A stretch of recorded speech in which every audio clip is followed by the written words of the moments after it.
And still more presumptuous are those who attempt to ascribe to the all the personality, qualities, properties, characteristics, and attributes of themselves, ascribing to the all the human emotions, feelings, and characteristics, even down to the pettiest qualities of mankind, such as jealousy, susceptibility to flattery and praise, desire for offerings and worship, and all the other survivals from the days of the childhood of the race. Such ideas are not worthy of grown men and women, and are rapidly being discarded. At this point it may be proper for me to state that we make a distinction between religion and theology, between philosophy and metaphysics.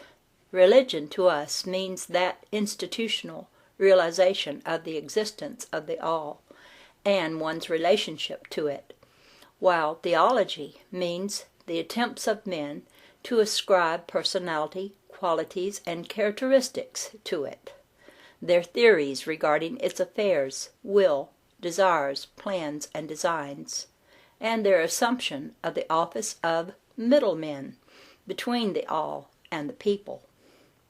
Philosophy, to us, means the inquiry after knowledge of things knowable and thinkable, while metaphysics means the attempt to carry the inquiry over and beyond the boundaries and into regions unknowable and unthinkable, and with the same tendency as that of theology. And consequently, both religion and philosophy mean to us things having roots in reality, while theology and metaphysics seems like broken reeds rooted in the quicksands of ignorance, and affording naught but the most insecure support for the mind or soul of man. We do not insist upon our students accepting these definitions. We mention them merely to show our position. At any rate, you shall hear very little about theology and metaphysics in these lessons. But while the essential nature of the all is unknowable, there are certain truths connected with its existence which the human mind finds itself compelled to accept, and in examination of these reports from a proper subject of inquiry, form a proper subject of inquiry, particularly as they agree with the reports of the illumined on higher planes. And to this inquiry we now invite you. From the Kabalion: that which is the fundamental truth, the substantial reality, is beyond the naming, but the wise men call it the all. In its essence, the all is unknowable, but the report of reason must be hospitably received and treated with respect. All of that is from the Kabalion. The human reason, whose reports we must accept so long as we think at all, informs us as follows regarding the all, and that without attempting to remove the veil of the unknowable.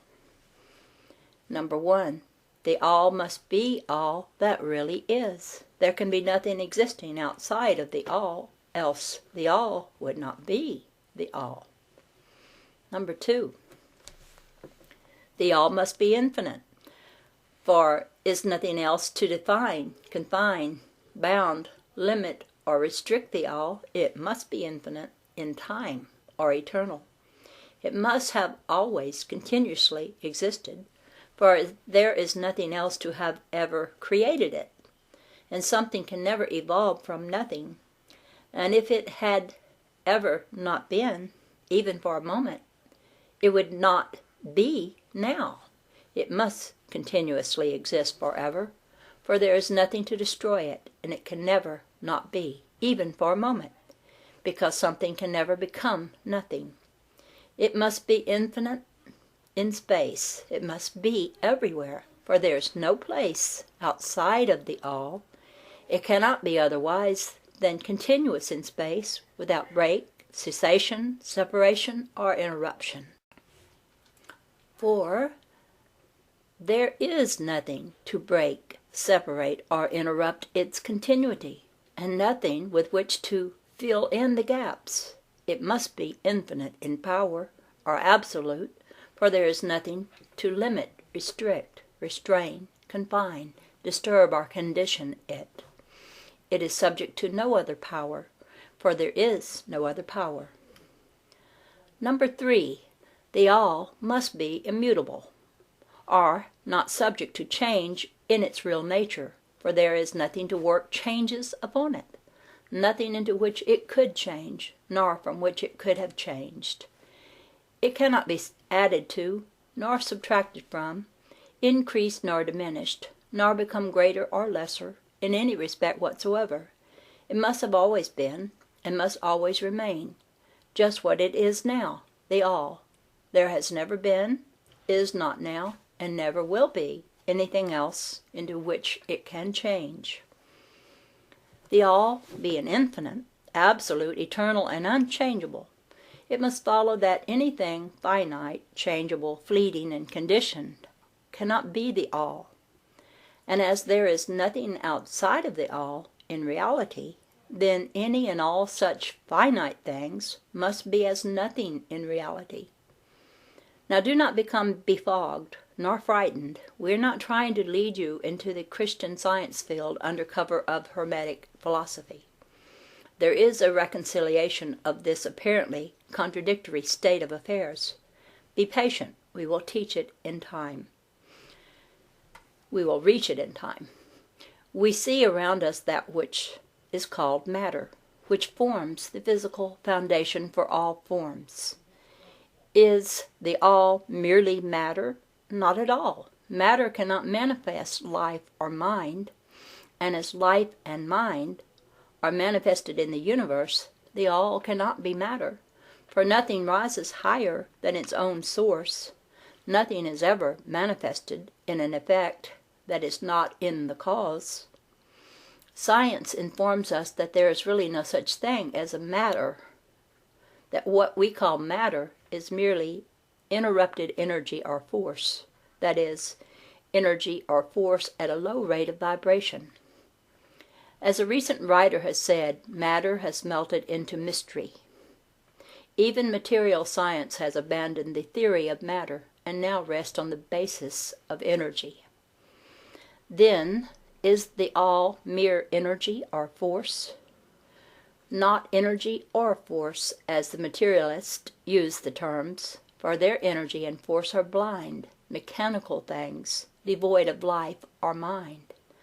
Life and mind can never evolve from blind energy or force, for the reason given a moment ago.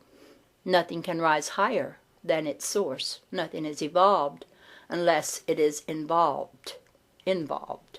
Nothing manifests in the effect unless it is in the cause. And so the all cannot be mere energy or force, for if it were, then there would be no such things as life and mind in existence, and we know better than that, for we are alive and using mind to consider this very question. And so are those who claim that energy or force is everything. What is there, then, higher than matter or energy that we know to be existent in the universe?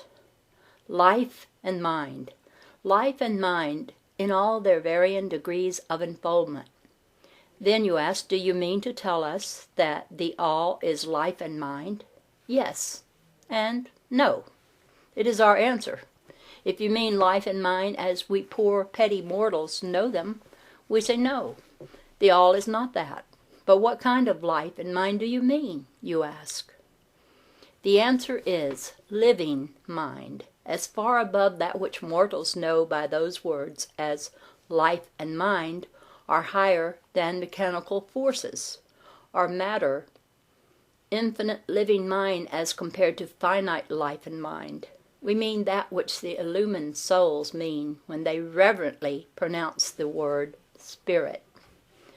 The all is infinite living mind. The illumined call it spirit.